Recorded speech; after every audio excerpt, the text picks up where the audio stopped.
Day 1, as a disgraced concubine in the cold palace. I am roasting sweet potatoes in the courtyard. The fire crackles and spits, and the smell of charred sweetness mingles with the cold palace's signature damp rot. My stomach growls. The previous Lady Lu, the reason I ended up here in the first place, had quite the origin story. In the Imperial Garden, His Majesty's beloved hound, General Breeze, is chasing a butterfly with absolute joy when the swing I am lazily sitting on blocks his path. The dog tries to stop but cannot, and slams headfirst into the swing post. He lets out a sharp yelp, a lump swelling right on his forehead. The Emperor acts like his heart has been ripped out. He cradles the dog's head and jabs his finger at my face. "You vicious woman! How dare you harm our beloved hound?" And just like that, I go from Luna, 3 days into royal favor, to Lady Lu of the Cold Palace with no chance to say a single word in my defense. What a dog of a man, and I mean that literally. Life in the Cold Palace is even harder than I imagined. 3 crumbling rooms where the wind howls through every crack, a clay stove held together by hope, rations that barely exist, 2 meals a day, 1 rock-hard grain bun, and 1 bowl of gruel so thin you can see your own reflection in it. Add to that 1 ancient eunuch, Steward Fu, cloudy-eyed and shaky-legged,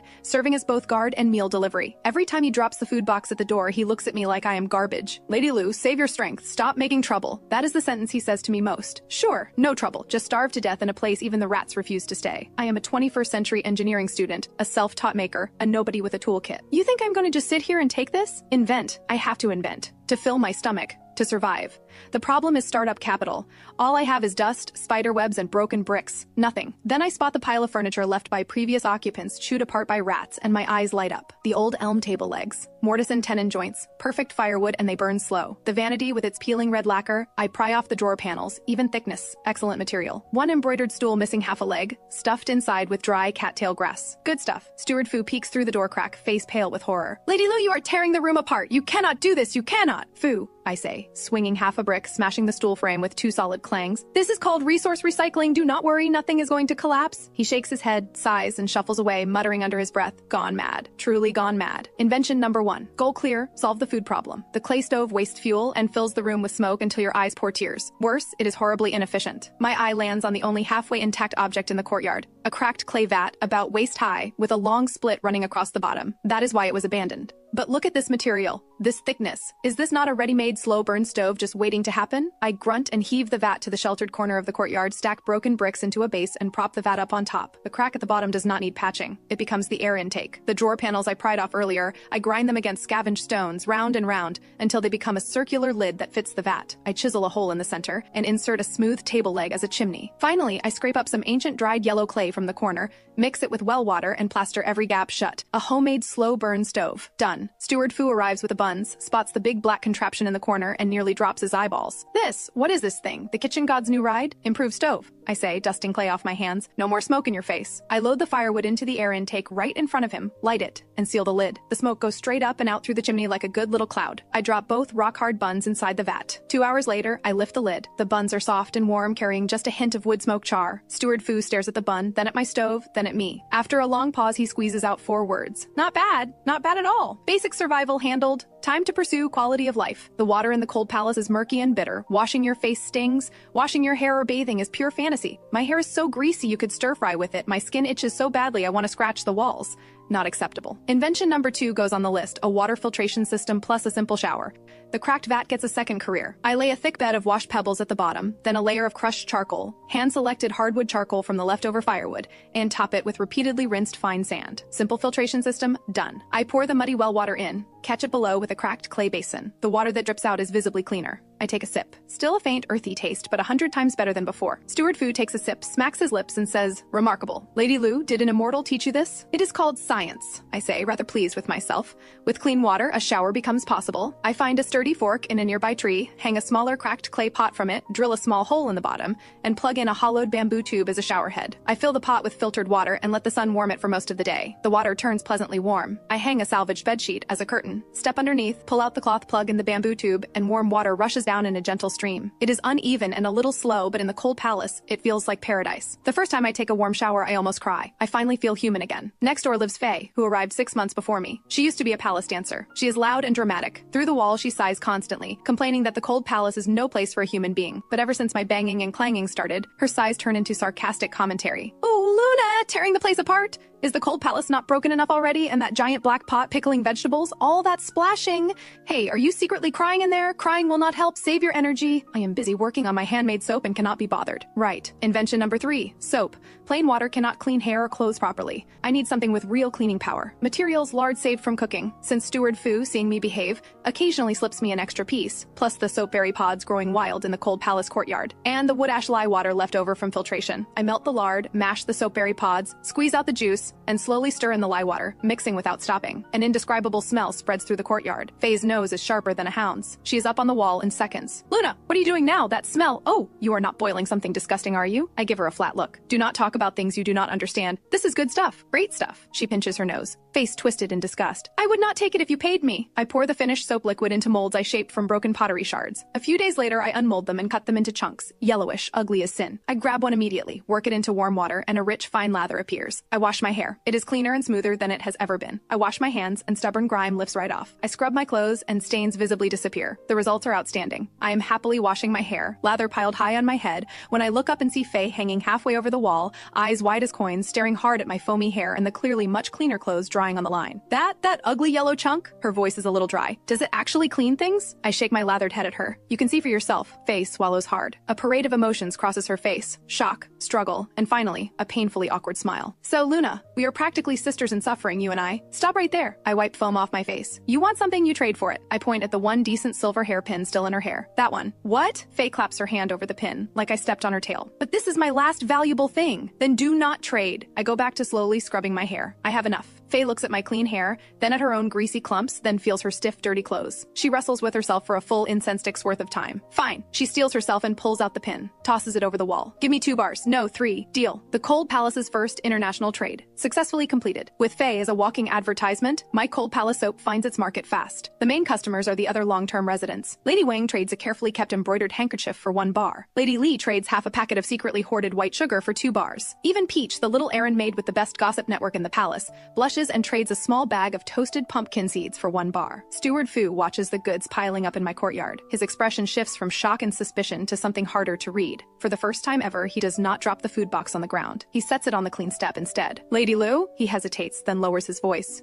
This is getting too loud. If word gets out to the main palace, and if it does, I am busy testing my new project, the hand crank fan. I am already in the Cold Palace. Where else can they send me? Steward Fu watches me assemble the fan from bamboo strips, rough twine, and a dismantled embroidery hoop, a thing that actually produces a real breeze. He opens his mouth and closes it again, saying nothing. He shakes his head and walks away. But the next day, under the grain bun he delivers, there is a small pinch of pickled vegetable strips. Ha! Old Fu is all bark and no bite. Summer arrives. The Cold Palace becomes a giant steamer, the heat so thick you can barely breathe. The mosquitoes swarm in formation, buzzing like tiny bombers. Invention number 4, the mosquito and itch relief kit. Materials: mugwort and mint growing wild in the courtyard corners, plus a little low-grade rice wine traded from Peach. I dry the mugwort and mint, crumble, and mix them together. Part of it goes into small sachets sewn from scrap cloth, hung by the bed and the door. Another part soaks in the rice wine to make a simple mosquito repellent spray. The remaining crushed herbs I blend with a little lard to make a green itch relief balm. The results are immediate. The scent of mugwort and mint spreads through the air, and the mosquitoes noticeably thin out. If one does bite you, dab on the balm. Cool and refreshing, the itch and swelling fade fast. Faye is the first one to come running, nose leading the way. This time, I do not even have to say a word. She voluntarily digs out a little box of rouge from the bottom of her trunk, the color aggressively loud. Luna, help me. The mosquitoes are carrying me away. Sachets, repellent spray, itch balm, all of it. Lady Wang and Lady Li follow right behind, and my Cold Palace general store is booming. Peach becomes my top distributor, secretly taking my products outside to sell to lower-ranking maids and eunuchs, trading them back for needles, thread scraps, cloth offcuts, and salt. My life visibly improves. Still in the Cold Palace, but eating enough, sometimes even cooking a proper extra meal. Wearing clean clothes with patches that actually look decent. Living comfortably, with a fan, no mosquitoes, and honestly almost forgetting I ever wanted to leave. The only problem is that inventions need materials, and I have picked the Cold Palace clean to the bone. Nothing left to dismantle. Time to find new sources. And then the opportunity arrives. Peach tells me in a hushed, excited voice that the Yulan Festival is coming up in a few days. The entire palace will be swept clean, especially the neglected corners. Useless old items will be cleared out and hauled to the waste yard behind the palace to be burned. The waste yard. My eyes light up instantly. What kind of things are in there? Everything. Peach counts on her fingers. Broken lanterns, old window gauze, rotting tables and chairs, stuff cleared out from the abandoned storage rooms, and apparently some broken Western clock parts too. Western clock parts? My heart leaps. Now that is treasure. Peach, my happiness depends on you. I grab her hands. That day, find a way to bring some back for me, especially those parts. I will make you new sachets, double rewards guaranteed. Peach is dizzy from my shaking, but the moment she hears double rewards, her eyes light up too. Deal. Leave it to me, Luna. 3 days after the Yulon festival, Peach sneaks into my courtyard under cover of darkness, hauling a heavy burlap sack. Luna, quick, good stuff. I tear open the sack. Oh wow. Faded broken lantern frames, translucent old window gauze, a little yellowed, thin wood panels in various sizes, a bundle of copper wire in mixed gauges, and at the very bottom, inside a cardboard box, a handful of rusty gear springs and several small magnets. Peach, you are family. I hug the box of parts and nearly kiss it. Luna, is this useful? Peach pulls a small cloth bundle from inside her robe, unwraps it, and reveals several thin, gleaming metal wires. They were so shiny I could not leave them behind. I pick one up. Copper wire and pretty high purity. Useful, incredibly useful. I cannot stop grinning. I send Peach off, satisfied, clutching her double reward mosquito and itch relief deluxe kit. I turn back to this pile of junk, eyes gleaming. New project begins. Eyes gleaming at this pile of junk, new project begins. This time the goal is ambitious. I want to see if I can build some kind of communication device. The Cold Palace is completely cut off. All news comes from Peach's occasional gossip, and if something real happens out there, I will be the last to know. Too passive. Materials, gear springs, magnets, copper wire, thin wood panels. A bold idea takes shape in my head. Build the most primitive telegraph model imaginable. The principle is simple. Electromagnetic induction. A magnet and coil in a closed circuit generating current, driving a small mechanism to produce a clicking sound. No need for real long-distance transmission. If I can produce a rhythmic signal anywhere in this courtyard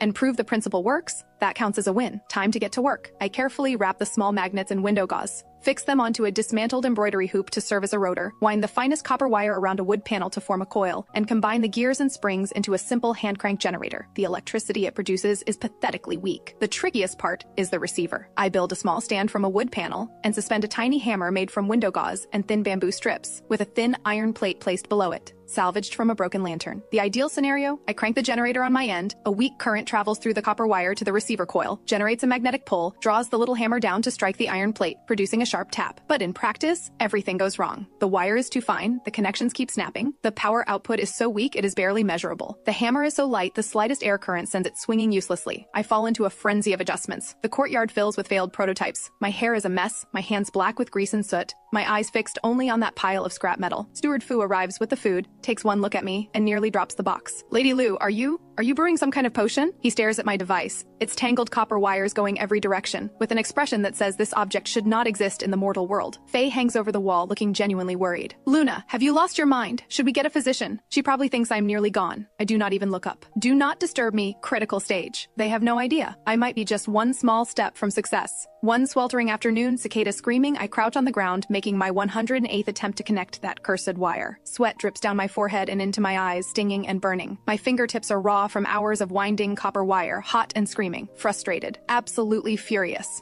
That dog of an emperor. This is all your fault, I curse under my breath. If you had not been blind enough to throw me in here, would I be suffering like this? Snap. I press too hard. The wire I so carefully connected snaps again. I let out a cry and yank at my own hair, right on the edge of a breakdown. And then, bang! My already crumbling cold palace gate is kicked open from outside. Splinters fly. Blinding sunlight pours in and I can barely see. Against the light, a tall figure fills the doorway. Imperial robes, a golden crown, authority radiating off him like heat. Behind him, several armed guards and Steward Fu, drained of all color and shaking like a leaf. The air freezes solid. Even the cicadas go quiet. I stay exactly as I am, crouched on the ground, one hand in my hair, the other holding a snapped wire, face smeared with soot, staring blankly at the door. My brain has exactly one thought. It is over. My lab has been discovered. The figure in the doorway is clearly thrown by what he sees. His gaze sweeps across the blackened slow-burn stove, skims past the hanging bars of soap, pauses at the hand-crank fan still lazily turning, and locks onto the pile of wire, gears, and magnets in front of me. His brow slowly tightens, eyes sharp as blades, especially when they land on the gleaming copper wire in my hand. His expression darkens in an instant. The cold voice hits like a hammer, carrying all the weight of imperial authority. How dare you, hiding gold thread in the cold palace, practicing dark magic and cursecraft.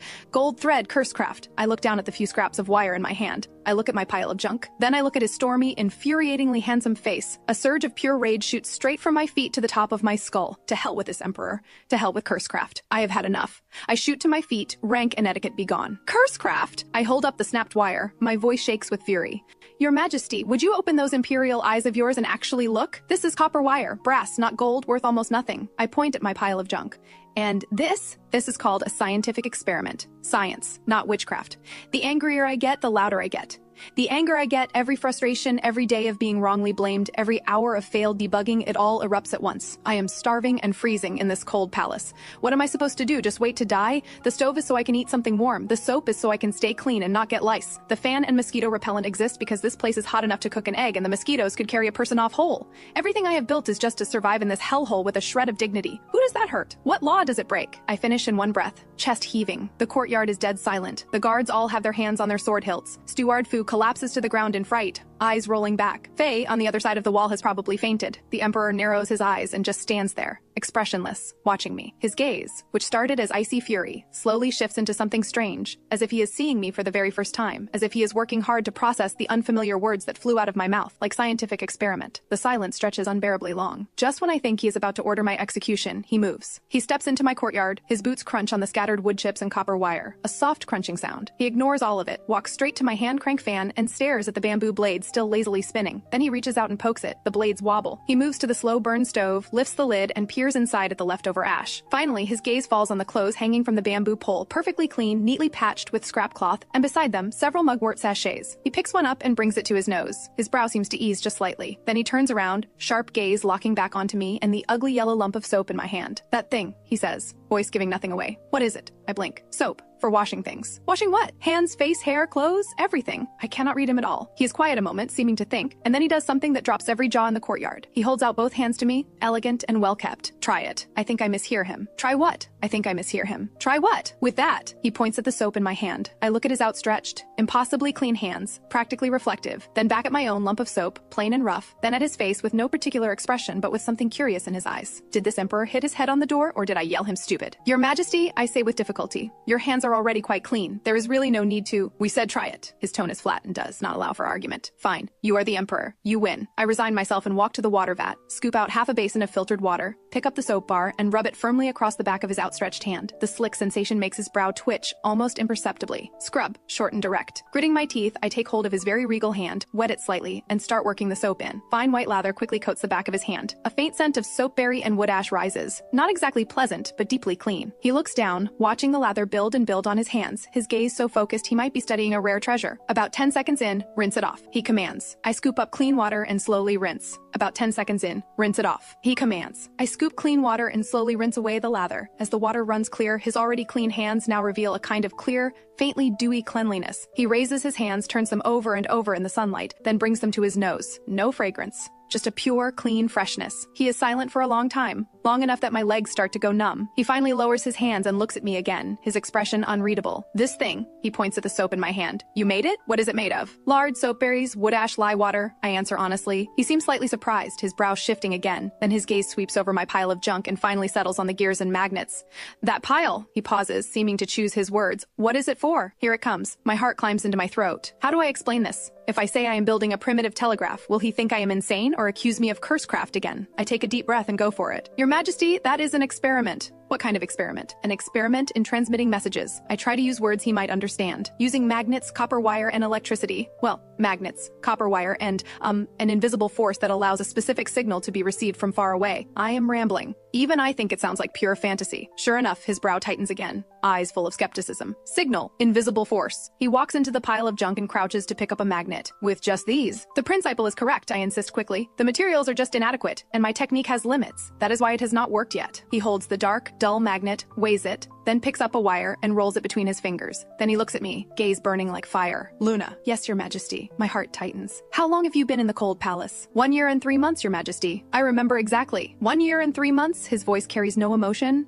"And you have spent it building all these inventions. Why? Why?" I pause. "To survive. To make life bearable. To prove I am still worth something." I open my mouth, but what comes out is, "Nothing else to do. May as well keep busy." He stares at me, his gaze like it can see straight through me. The courtyard falls into suffocating silence again. The wind passes through, and the bamboo blades of the hand crank fan let out a soft creak. Just when the silence is about to crush me, he speaks. His voice is quiet, but it drops like a stone into still water. Make one of these for us. I think I am hearing things. That fan. He points at the lazily spinning bamboo blades. And that soap. He pauses, his gaze sweeping over my drying clothes. And that thing that makes the water clear, he adds. Deliver it to the Qianyuan Hall. I am completely stunned. And not just me. Steward Fu on the ground, the guards at the door, Fei peeking over the wall, all of us turned to stone. The Emperor came to the cold palace, kicked the door open, saw a pile of junk, got yelled at, and placed an order, with free delivery to the palace. Is this story not getting a little unreal? In the days that follow, the cold palace erupts like a hot iron dropped in cold water. Steward Fu stops sighing altogether. He walks straight and tucks a salted duck egg into the food box without a word. Fei looks at me with pure awe and devotion, desperate to climb over the wall and apprentice herself to me. Peach becomes the most busy person in the palace, making trip after trip to the cold palace,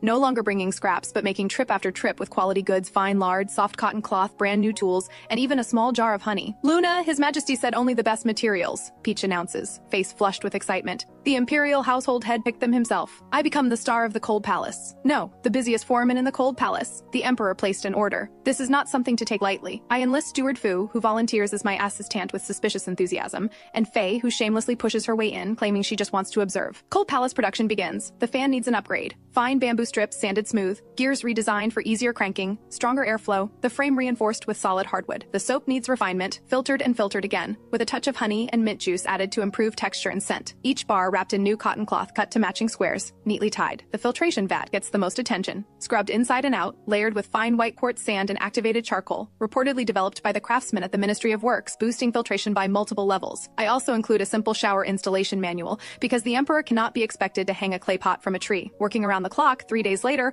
one upgraded hand crank fan hang a clay pot from a tree. Working around the clock, 3 days later, one upgraded hand crank fan, 1 dozen deluxe honey mint soap bars, 1 complete premium water filtration and shower system, with detailed installation instructions, plus several large bundles of mosquito sachets and itch balm, all packaged and carried away personally by the imperial household head with full ceremony. Steward Fu wipes his forehead looking at the empty courtyard and sighs. In all my years, this is the first time anyone has sent these kinds of things to His Majesty. Fei sifts through the leftover scraps, eyes gleaming. Luna, next time His Majesty wants something, bring me in. I will be your apprentice, free of charge. I collapse into the one decent chair left, a little uneasy. The goods are delivered. But what about the results? Will that dog of an emperor be satisfied? Or will he find fault and have me executed anyway? I wait anxiously for days. No execution order comes. Instead, Peach bursts in with explosive news. Luna, everything's blown up. The Qianyuan Hall is buzzing.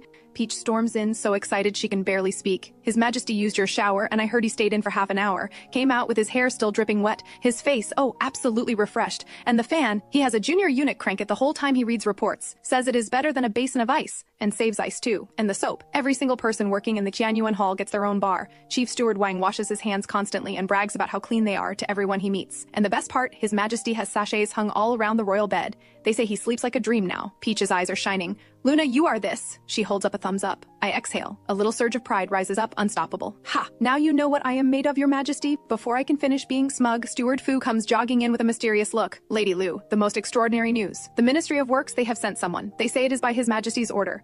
They are requesting that Lady Lu come to the Ministry workshop to share some guidance on the filtration vat and the fan. The, method of construction. What? The Ministry of Works is asking me for guidance? I am a little dizzy. Is this not quite a jump? From disgraced concubine to technical consultant for the Ministry of Works. Standing in the Ministry's bright, well-equipped workshop, tools and materials piled everywhere, I look out at a crowd of robed officials, some white-haired, some in their prime, their eyes full of curiosity mixed with a barely hidden, can this woman actually deliver? I feel strangely out of place. The lead official is Minister Fang, a sharp-eyed old man with a deceptively young face. He is very polite, but his tone carries the precision of a true engineer. Lady Lu, His Majesty speaks highly of your improved filtration system and fan. We would be most grateful if you would walk us through the finer details, especially how the water purification is achieved. I collect myself. Fine, it is just a technical briefing. Back when I was building these things, you were still puzzling over traditional joinery. I roll up my sleeves, not the most elegant look in women's robes, but there is no time for that. I walk to the prepared materials. Minister Fang, if you will watch closely, I pick up the filtration materials. The key is layered filtration. Coarse gravel on the bottom traps large particles. Charcoal in the middle absorbs odors and fine suspended matter. Fine sand on top for a second pass. I explain while demonstrating with my hands. Water flow direction also matters. Slow percolation works best. For the fan, the key is the gear ratio and blade angle. I keep it accessible, always in terms they can follow, and occasionally sketching a quick diagram. At first, the officials and craftsmen watch with skepticism. Gradually, their expressions shift. Some begin to nod. Some pull out small notebooks and write furiously. Someone cannot help but ask, Lady Lu, why must the charcoal be made from hardwood specifically, only hardwood? Would pine charcoal not work? Hardwood charcoal has a more stable structure, stronger absorption, and will not crumble into powder. Should the fan blade curve be as steep as possible? Not at all. You need to balance concentrated airflow against drag resistance. The atmosphere in the workshop grows warmer and more alive. We go from filtration and fans to improving the palace drainage system using gravity flow to compressing waste timber into stronger composite boards. The fragmented knowledge I carry from a different world sparks alive in this environment, and ideas collide into fire. Minister Fang's gaze toward me shifts from polite courtesy to genuine admiration. Lady Lu, your brilliance is remarkable. These ideas appear simple, yet they align with deep natural principles. Truly eye-opening. By the end of the session, everyone leaves satisfied. Minister Fang personally walks me to the door and presents me with a set of fine woodworking tools. Lady Lu, whenever you have any inspired ideas or need materials, simply send word to the ministry workshop. We will provide. He makes the promise solemnly. Walking back to the cold palace, I feel like I am walking on clouds. A ministry official gave me tools and an open invitation. This world is unreal, and it gets more unreal the next day, when the Emperor's reward arrives. Not a quietly slipped duck egg. A full official procession led by the imperial household head himself, carrying in 4 bolts of silk and brocade in assorted colors, gold and silver seal script ornaments in a small lacquered case, a box of fresh palace flowers, premium ink and paper and inkstone, and an entire set of brand new delicate tools sized for a woman's hands, including a small saw, a hand plane, a carving knife, a ruler, and even a compact hand drill. The imperial household head beams like a flower in full bloom. Lady Lu, His Majesty's personal decree. Lady Lu demonstrates ingenious thinking, remarkable creativity, worthy of commendation. These gifts are bestowed to support continued, research. The way he lingers on the word research, his expression is ever so slightly pained. I stare at the gleaming pile of gifts, especially the tool set I have been dreaming of. My heart is pounding. That dog of an emperor, Emperor Xiao, what is he trying to say? Is he acknowledging my inventions? Encouraging me to keep going? Steward Fu is so moved he tears up. My lady, you have made it. You have truly made it. Fei is green with envy, circling the bolt of rose-red brocade silk. Luna, if you make it big, do not forget me. Things seem different now. The cold palace is still the cold palace, but the cold palace is still the cold palace, but the door is no longer locked so tight. The food upgrades from coarse grain buns to white flour buns. White flour buns. Occasionally, there is even a bit of meat. Peach becomes my dedicated procurement agent, taking the small amount of silver I set aside from the gifts or trading trinkets from the ministry to track down all kinds of unusual materials. My inventions shift focus too, from pure survival toward, well, more interesting territory, like using tough ox tendon and bamboo to build a toy crossbow with better range and accuracy, purely because my hands are itching, or using broken glass fragments and copper tubing to try building a simple telescope, or experimenting with saltpeter to make ice. My little courtyard becomes the Cold Palace's official workshop of arcane contraptions. Steward Fu becomes my head assistant and safety supervisor, mainly making sure I do not set the building on fire. Fei becomes my #1 test subject and product reviewer, trying out every failed prototype and providing feedback through screaming. Even Peach becomes half a materials expert, knowing the market price and quality of every odd material out there. The Cold Palace has never been this alive. Another peaceful, busy month passes. One evening, another month and more goes by. One evening, I have just finished tuning the 2nd generation hand crank fan, now with variable speed gears and adjustable airflow, and I am exhausted, back aching. When Peach comes rushing in, face pale. Luna, something is wrong. What is it? Slow down. The Northern Frontier, an emergency military report from the Northern Frontier. Peach drops her voice. Her voice is thick with fear. They say we lost. Many soldiers dead. His Majesty threw every report off his desk in the Imperial study. Defeat at the Northern Frontier. My heart drops. Even locked away in here, I know what the Northern Frontier means to the Yin dynasty. It is the shield. It cannot fall. Do you know any specifics? I ask instinctively. How would I know details? Peach shakes her head. Just that they walked into an ambush. Messages traveled too slowly. Reinforcements did not arrive in time. It is bad news either way. The mood in the palace has shifted completely. Everyone is on edge. Messages traveled too slowly. My heart slams. A thought strikes like lightning. That pile of junk the Emperor mistook for Cursecraft. That failed primitive telegraph model. It could not even make a clicking sound. A total failure, but its principle. In a world that still relies on fast horses and signal fires. If even a short-range point-to-point signal transmission could be made to work, I shoot to my feet and dash to the corner, digging out the dust-covered cardboard box. The rusty gear springs, the magnets, and those few thin copper wires lie quietly in the box, but my heart is pounding wildly. A bold, almost reckless idea takes root and grows at a furious pace. Steward Fu! I spin around, my voice sharp with urgency I did not even notice. Here! Steward Fu startles, nearly dropping everything. Pass a message for me. I take a deep breath, forcing calm. Tell them Luna requests an audience with His Majesty. Steward Fu's eyes go wide as coins, as if he has seen a ghost. My lady, you You want to see His Majesty? Right now? Yes, right now. I look down at the magnet and wire in my hands and say each word clearly. Regarding the Northern Frontier military dispatches, I have a solution. The Imperial Study. The air is so heavy it could drip.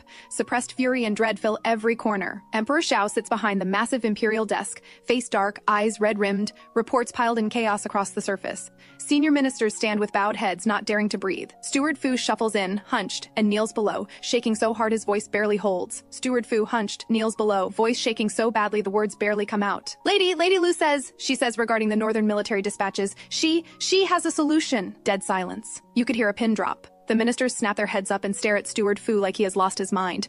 A disgraced concubine from the Cold Palace has a solution to military dispatches so urgent that even emergency riders are not fast enough. What a joke! Emperor Shao's gaze, cold and sharp as a blade, falls slowly on Steward Fu. What did you say? His voice is quiet, but it drops the temperature in the room by 10 degrees. Steward Fu nearly presses his face to the floor. Your servant, it is Lady Lu. She says, send her in. Emperor Shao's voice presses down fury, just barely. Moments later, I am escorted in, half-worn palace robes, hair simply pinned, face still smeared with soot from the workshop, clutching that cardboard box to my chest. This image clashes spectacularly with the solemn Imperial Study. Several ministers make no effort to hide their shock, contempt, and disbelief. Lady Lu, Emperor Shao fixes his eagle-sharp gaze on me. Do you know what punishment awaits one who meddles in state military affairs? I drop to my knees with a thud. Not out of fear, my legs just went soft. Your Majesty, I raise my head and meet his eyes directly. I kneel, not from fear, just weak legs. Your Majesty, I raise my head and hold his gaze. I would not dare meddle in state affairs. I only believe I may have something that could transmit messages faster. Something? His gaze drops to the box in my arms. Brow locked tight. Your pile of junk? I nod hard, going all in. Your Majesty, do you remember the pile of things you saw in the Cold Palace? The ones you called cursecraft? Emperor Shao's eyes shift slightly. That was not cursecraft. It was meant to be a signal transmission device. The principal uses magnets, coils, and electrical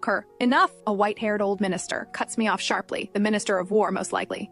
Spreading nonsense. Magnets and electrical current, unheard of. Military matters are urgent. How dare you waste time with this babbling? Another military official adds gravely, this woman has clearly lost her mind. Remove her at once. Voices rise from all sides. I bite my lip, hands trembling around the box. Emperor Shao does not speak immediately. He watches me, expression heavy, seeming to assess, weighing. The Imperial Study holds nothing but the sound of strained breathing. Finally, he speaks. His voice gives nothing away. This faster transmission of yours? How much faster? Faster than the fastest horse by countless times. I say it without flinching. This faster transmission of yours. How much faster? Faster than the fastest horse by countless times. Without flinching. Instantaneous. Absurd. The Minister of War nearly chokes on his own beard. Emperor Shao raises a hand to silence the old minister's outrage. He stares at me. Luna, do you know the punishment for deceiving the Emperor? If I speak a single false word, I accept death. I hold his gaze without flinching. Another suffocating silence. Very well. Emperor Shao rises slowly, walks toward me, his tall frame bearing down with impossible weight. We give you one chance. Right here, right now, with whatever is in that box of yours. He gestures at the open floor of the Imperial Study. Demonstrate. If it works, we will remember your service. If it does not, his eyes go ice cold. Every offense will be punished together. No mercy. My heart is in my throat. My palms are soaked. I will need a few things. My voice comes out dry. Fine copper wire. As fine as possible, as long as possible. Enough to wrap around this room several times. Also thin iron plates. And a dry battery, that is, I freeze. How do I explain a battery? Copper wire and iron plates, the Ministry of Work storehouse has them. Minister Fang, who was summoned at some point, steps forward immediately, eyes burning as he watches me. Lady Lu, what else do you need? Whatever you need, just say it. I will arrange it at once. He seems to have bet everything on me. Also sour fruit, or vinegar. The more acidic, the better. Salt, zinc plates, copper sheets, or iron nails and copper coins will do. I have to work with what I have. The most primitive possible approach to making a basic battery. Go! Prepare everything! Emperor Shao's voice cuts through the room like a blade. The Imperial Study explodes into motion. Minister Fang personally leads a team sprinting toward the ministry storehouse. Attendants scramble to find sour fruit, vinegar, and salt. I kneel on the floor, tear open the box, pull out the gears and magnets, and begin rewinding the coil, assembling the rough telegraph transmitter. Several ministers cluster around, faces iron gray, eyes full of distrust and thinly veiled mockery. Emperor Shao stands right beside me, watching my clumsy work from above. The seconds tick by. Materials arrive in waves. Copper wire is strung like a web across the floor and around the pillars under Minister Fang's direction. I push copper coins as the positive terminal and iron nails as the negative terminal into a porcelain bowl filled with thick vinegar and salt solution, connect it all with copper wire to my telegraph transmitter, and place the receiver, the small frame suspending a tiny hammer at the far end of the room. It is embarrassingly crude. My hands are shaking. No matter how correct the theory, practice is always a different story. With this many many eyes watching, and the Emperor's promised punishment hanging over me, I take a deep breath, force myself still, everything riding on this one moment. I crouch before the transmitter, grip the hand crank handle tight, heart slamming against my ribs. I crank it hard. Krigaga. The worn gears grind with a harsh scrape. A faint current races through the copper wire. Every eye in the room locks onto the receiver at the far end. 1 second, 2 seconds, 3 seconds. The tiny hammer made of window gauze and bamboo sits completely still on its frame. Dead silence. Despair begins to spread. The Minister of War lets out a cold snort. Emperor Shao's expression goes completely cold. Just as he opens his mouth, shla, an impossibly faint spark flickers at the receiver coil and vanishes. And then, the suspended featherlight hammer, almost too small to see, barely perceptible to the naked eye, dips downward. And then comes a sound, so faint yet so clear, a tiny, crisp tap. The hammer strikes the iron plate below. The sound is small, but in the pin-drop silence of the Imperial study, it lands like a thunderclap. It moved! It moved! Minister Fang is the first to cry out. Old face flushed red, the hand pointing at the receiver trembling. It sounded! It truly sounded! A younger official lets out a startled cry. The Minister of War and the military commander both freeze, eyes blown wide, mouths open, turned to stone. Emperor Shao's pupils contract sharply. He lunges forward 1 step, nearly pressing his face to the receiver. Again! His voice carries a tension he cannot quite hide. I clench my jaw and crank again. Kriga, ga, shla, tap. Another sound, faint but unmistakable. It really works, the military commander murmurs, face full of disbelief. Emperor Shao straightens slowly and turns, his gaze no longer cold and calculating, but filled with shock and wonder, and a burning brightness, like a man who has just seen a new world. He stares at me, voice low and forceful. Luna, tell us, what is this thing truly, and how can it be made to reach farther?